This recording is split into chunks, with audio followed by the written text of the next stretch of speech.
Bismillahirrahmanirrahim. Assalamualaikum warahmatullahi wabarakatuh.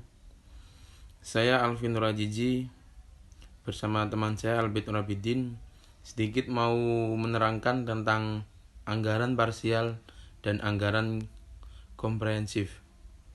Langsung saja lanjut ke slide kedua. Dalam ruang lingkup anggaran, menurut Glenn Westhaggara, penganggaran dikaitkan dengan fungsi-fungsi dasar manajemen yang meliputi fungsi perencanaan, koordinasi, dan pengawasan. Penjelasan di atas yaitu anggaran ditekankan dalam arti yang resmi agar anggaran ditata dengan terencana dan dituangkan dalam konsep tertulis dengan teliti. Anggaran juga harus bersifat berurutan, artinya anggaran disusun dengan tahapan-tahapan yang logis, berkesinambungan dan realistis.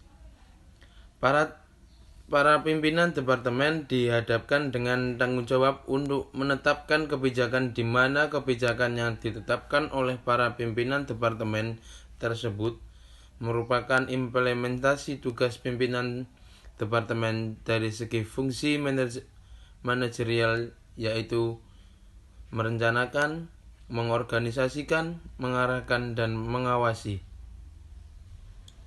Oke, lanjut. Suatu anggaran dapat dikelompokkan dalam dua jenis anggaran, yaitu anggaran parsial dan anggaran komprehensif. Penganggaran parsial. Penganggaran parsial adalah penganggaran yang ditata berdasarkan cakupan yang terbatas dan cakupan yang khusus. Contohnya, korporasi hanya membuat penganggaran operasional, penjualan atau pendanaan terhadap berbagai argumen sehingga korporasi membuat penganggaran dengan partial.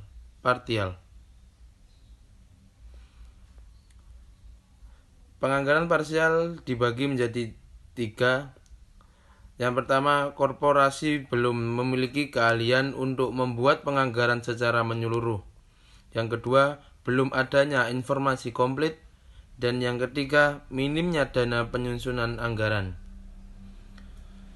Untuk penganggaran komprehensif merupakan penataan rencana korporasi yang dibuat oleh korporasi secara utuh dengan cakupan yang menyeluruh.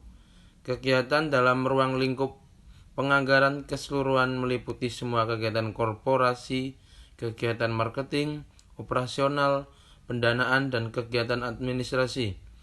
Dengan kata lain, makna komprehensif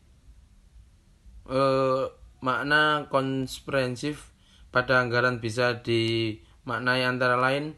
Yang pertama, penggunaan dengan mengembangkan bagian-bagian anggaran di masing-masing aktivitas korporasi. Dan yang kedua, penggunaan pendekatan sistem menyeluruh. Oke, lanjut. Untuk yang bagian slide ketiga, terdapat aneka patokan umum yang penting diawasi ketika membuat anggaran keseluruhan, yakni yang pertama, melakukan konsentrasi pada sasaran komprehensif yang direncanakan korporasi. Yang kedua, dipersiapkannya program-program awal dengan luas. Yang ketiga, membuat program berskala panjang dan berskala singkat. Oke, lanjut.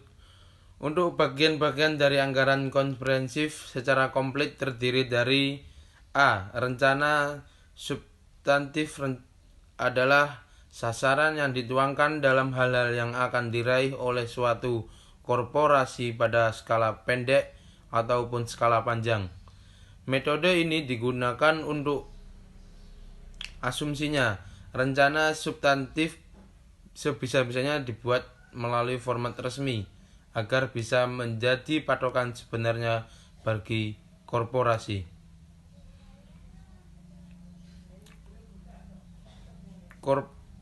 Rencana substantif dapat dibagi dalam beberapa sasaran maupun strategi.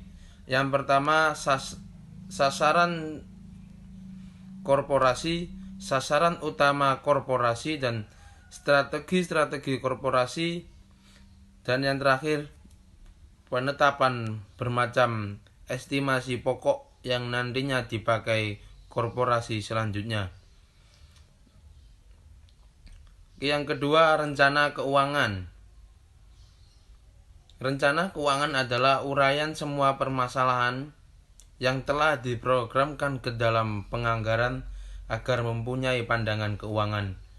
Dengan makna berbeda, rencana keuangan adalah upaya agar semua sasaran, program serta kebijakan korporasi disajikan dalam angka-angka. Dalam arti yang lebih luas, rencana keuangan adalah pencantuman makin detail seluruh sasaran, program serta metode korporasi bagi jangka periode tertentu. Rencana keuangan bisa dibagi menjadi beberapa. Yang pertama, anggaran jangka panjang, penjualan, beban dan keuntungan, penetapan besaran modal, dan penentuan tambahan modal.